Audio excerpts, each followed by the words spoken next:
इंतजार था कि बड़ी जबरदस्त तेजी आएगी, और तेजी आते आते अचानक धड़ाम से फिर हो गया बाजार। और क्या है, फिर लोग हलकान घूम रहे हैं कि क्या हो गया है। 600 पॉइंट गिर गया सेंसेक्स, लगभग 600 पॉइंट।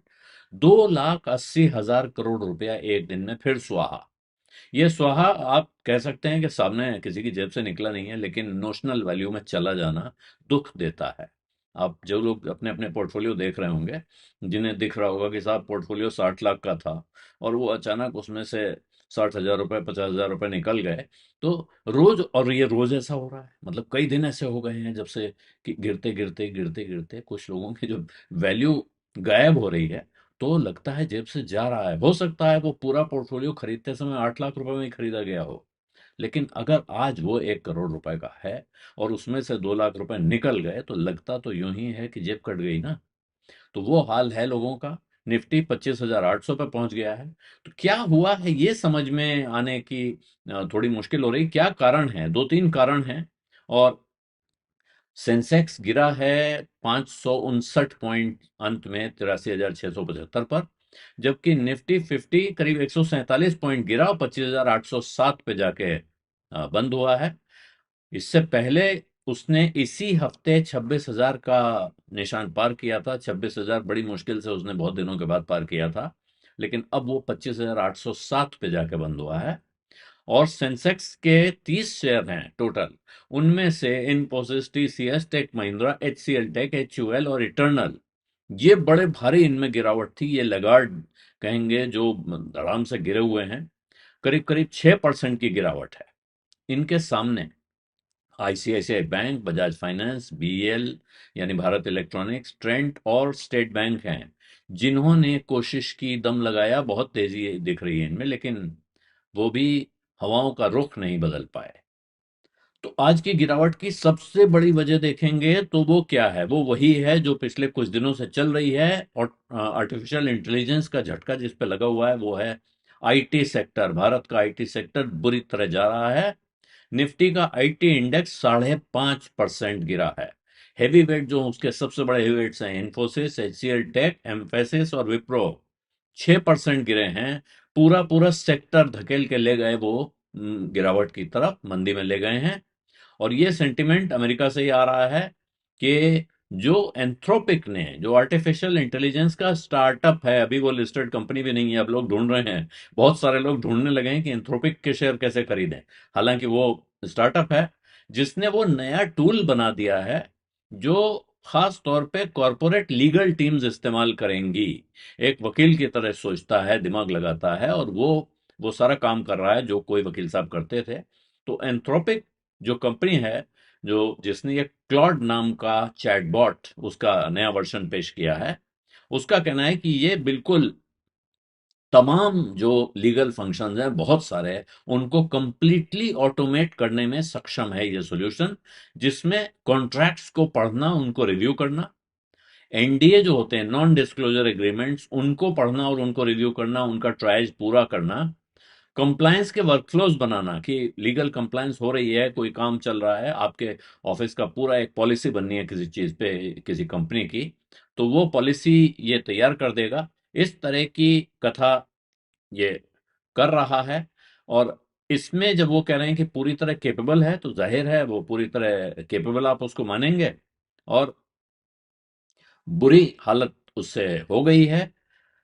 इसके अलावा वो एक लीगल ब्रीफ बनाने का काम भी करेगा, यानी जो मुकदमे के पहले जो तैयारी होती है, जिसमें ब्रीफ बनाई जाती है, और साथ में कोई नोटिस आया है, सामने के वकीलों ने आपको नोटिस दिया है, उसका जवाब तैयार करने का काम भी ये कर लेगा। तो बहुत सारे वकील, मान्य हो सकता है बड़े वकील साहब जो हाजिर होते हैं कोर्ट में, उनकी जरूरत अभी रहेगी, लेकिन उनके बहुत सारे असिस्टेंट्स जो इस तरह के काम करते थे, वो अचानक आप पाएंगे कि उनकी जरूरत नहीं रह गई। तो ये बड़ा झटका सिर्फ उनके लिए नहीं है। अब एक बिजनेस होता है लीगल प्रोसेस आउटसोर्सिंग, एलपीओ जिसको कहते हैं, जैसे केपीओ है, नॉलेज प्रोसेस आउटसोर्सिंग, बीपीओ है, बिजनेस प्रोसेस आउटसोर्सिंग। उसी तरह उनका, उन्हीं बीपीओ का एक हिस्सा है एलपीओ। एलपीओ बड़े पैमाने पे गायब हो जाएंगे, और जो कंपनियां इनमें लगी थी वो इसका झटका महसूस कर रही हैं। तो एंथ्रोपिक का जो झटका है, अब भारत के जो बाजार के जानकार हैं वो कह रहे हैं, ये जो एंथ्रोपिक का झटका कहिए, भूकंप कहिए, जलजला कहिए, जो आया हुआ है, ये इसका झटका जिन टेक्नोलॉजी स्टॉक्स को लग रहा है, वो बहुत जल्दी, बहुत आसानी से इससे रिकवर कर पाएंगे, इसकी उम्मीद नहीं दिखाई पड़ रही है। भारत की आईटी कंपनियां अभी इसी तरह से संघर्ष करती रहेंगी, स्ट्रगल करती रहेंगी। आईटी से दूसरे सेगमेंट्स में स्विच करना शायद उनको हेल्प करेगा, जो performing stocks in performing sectors. ये कह रहे हैं कि जो लोग पोर्टफोलियो बना रहे हैं वो आईटी से निकल के परफॉर्मिंग सेक्टर्स के स्टॉक्स में, परफॉर्मिंग सेक्टर्स के परफॉर्मिंग स्टॉक्स में, जो अच्छे सेक्टर हैं उनके अच्छे स्टॉक्स में शिफ्ट करेंगे, तो वो काम करेगा। अब ये हो गया एंथ्रोपिक का कथा, जिसको सैसोकैलिप्स कहा जा रहा है पिछले कुछ दिनों से। एक बड़ा कारण ये आज भी रहा है, अमेरिका का जॉब डेटा, उसकी वजह से वहां जनवरी में जैसी उम्मीद थी उससे मजबूत जॉब डेटा आ गया है, एम्प्लॉयमेंट की हालत हालत बेहतर दिख रही है। तो इससे दो बातें हुई, एक तो अमेरिकी इकोनॉमी को लेकर इन्वेस्टर्स का भरोसा बढ़ गया, उनको लगा कि भाई मजबूत है हमारी इकोनॉमी। लेकिन साथ में ये उम्मीद भी बढ़ गई, ये आसार भी बढ़ गए कि अब federal reserve interest rate cut करने का सिलसिला कम कर सकता है, टेपर ऑफ कर सकता है, हो सकता है वो बाजार का मूड देखते हुए न करे, जितना करना था उससे कम करे, या कुछ समय और रोक के रखे। तो हालांकि अभी भी बाजार में लोगों को इस बात की पूरी उम्मीद है कि जून के महीने तक एक कट, 25 बेसिस पॉइंट या चवन्नी का एक कट और आ सकता है। लेकिन अब ये संभावना बढ़ गई है कि इंटरेस्ट रेट में बदलाव नहीं होगा। पिछले महीने 24.8%, लगभग 25% लोग मान रहे थे कि बदलाव नहीं होगा। अब उनकी गिनती बढ़कर 41% हो गई है। तो जो ताजा डेटा आया है सीएमई ग्रुप का, फेड वॉच टूल है उस पर, वो ये तेजी से अब लोग ये मानने लगे हैं कि शायद बैंक, वहां फेडरल रिजर्व इंटरेस्ट रेट में कोई बदलाव ना करे। और फिर कहते हैं कंगाली में आटा गीला, भारत की बड़ी जो कंज्यूमर गुड्स कंपनी है, एफएमसीजी कंपनी है, HUL, हिंदुस्तान यूनिलीवर लिमिटेड, उसके नतीजे आ गए कमजोर, तीसरी तिमाही के नतीजे आए हैं, और 2% की गिरावट आई इसमें। हालांकि रिकवरी हुई है, 5% की गिरावट के बाद उसमें 2% की रिकवरी आई है।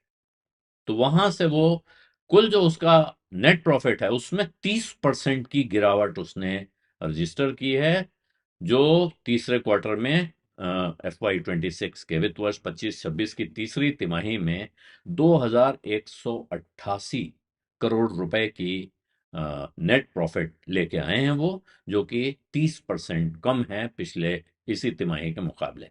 तो कंपनी की जो रेवेन्यू है कंटिन्यूइंग ऑपरेशन से, वो आ रही है 16,441 करोड़। यहां भी 5.6% का जंप है। 15,556 करोड़ पिछले साल के इसी क्वार्टर में था, वहां से ये 5.5% का जंप है। लेकिन प्रॉफिट में 30% की गिरावट है। तो ये जो HUL के कमजोर नतीजे हैं, इन्होंने बाजार का मूड खराब करने में एक भूमिका निभाई है। और उसके बाद जो चौथी चीज है वो है प्रॉफिट बुकिंग, जिसको अब आप प्रॉफिट बुकिंग कहिए, घबराहट भरी बिकवाली कहिए, भगदड़ कहिए, जो चाहे कहिए। निफ्टी में 4 दिन की तेजी और उसके बाद फिर ये झटका लगा है। तो लोग मान रहे हैं एक हल्के से गैप डाउन के साथ निफ्टी खुला था, और ऐसा लग रहा है, जो अब जानकारों का कहना है, कि अब मोमेंटम थोड़ा दब गया है, मंदी का माहौल बनता हुआ दिख रहा है, क्योंकि प्रॉफिट बुकिंग ने इंडेक्स को 25,900 से नीचे खींच लिया है। और रिलेटिव स्ट्रेंथ इंडेक्स जो है RSI, वो भी मिड 50s में, 50 से 60 के बीच में घूम रहा है। इसका मतलब है कि कोई डायरेक्शनल कन्विक्शन नहीं है, न इधर का मंदी का, न तेजी का। तो ढुलमुल चल रहा है बाजार का मूड, ये कह सकते हैं। और इधर अगर 25,800 से नीचे चला जाता है, सस्टेन हो जाता है, तो फिर नीचे के लिए और थोड़ा जा सकता है, 25,700, 25,600 तक का निफ्टी टेस्ट कर सकता है। हालांकि ऊपर की तरफ जाता है, 26,000 के ऊपर रहना उसका बिल्कुल डिसाइसिव तरीके से जरूरी है अगर ऊपर देखना है। लेकिन उसके बाद भी फिर 26,100 से 26,300 का रेंज ही दिखाई पड़ेगा। और पांचवा कारण जियोपॉलिटिकल टेंशंस हैं, वो अभी पूरी तरह समाप्त नहीं हुए हैं, ऐसे आसार, ऐसी आशंका बाजार में माना जा रहा है बनी हुई है। और मिडिल ईस्ट में तनाव बना हुआ है, डोनाल्ड ट्रंप ने ईरान के खिलाफ फिर एक्शन की चेतावनी दी, जो उससे बाजार फिर हिले हैं। दुनिया भर के बाजार, भारत के बाजार भी हिल सकते हैं साथ में। हालांकि बातचीत हो रही है, डिप्लोमेटिक टॉक्स चल रहे हैं, लेकिन साथ में ये चेतावनी चिंता बढ़ा रही है। और जो ईरान के न्यूक्लियर एम्बिशंस को रोकने की, और ये बहुत ज़माने से किस्सा चल रहा है कि ईरान के न्यूक्लियर एम्बिशन हैं, कुछ कहते हैं, कुछ कहते हैं नहीं हैं, लेकिन इसको लेके तनाव चल रहा है। और उधर उम्मीद ये थी कि नेतन्याहू जो इज़राइल के लीडर हैं, वो एक मजबूत टफ डील की तरफ पुश करेंगे, जिससे कि न सिर्फ ईरान का यूरेनियम एनरिचमेंट का काम रुकेगा, बल्कि साथ में उसके मिसाइल प्रोग्राम पे भी रोक लगेगी। और तो उसकी वजह से हमास और हिजबुल्लाह जैसे जो प्रॉक्सी ग्रुप्स हैं, जिनको आप आतंकवादी ग्रुप कह सकते हैं या उस तरफ से संघर्ष करने वाला कह सकते हैं, उन पर भी कुछ लगाम कसी जाएगी। लेकिन ईरान ने कहा है कि हम कोशिश करेंगे, लेकिन वो जो बड़ी डिमांड, न्यूक्लियर इशू के बाहर की जो डिमांड्स हैं, उन पर उसने अपना हाथ खींच के रखा हुआ है। और शायद इसी वजह से ये तनाव कम नहीं हो रहा है। तो ये सारे कारण मिलकर बाजार का मूड बिगाड़ रहे हैं। अब आज एग्जैक्टली किसने बिगाड़ा है, कितना बिगाड़ा है, ये गणित जोड़ना आसान नहीं है। बीस अड्डा में आज इतना ही। विदा दीजिए। धन्यवाद। नमस्कार।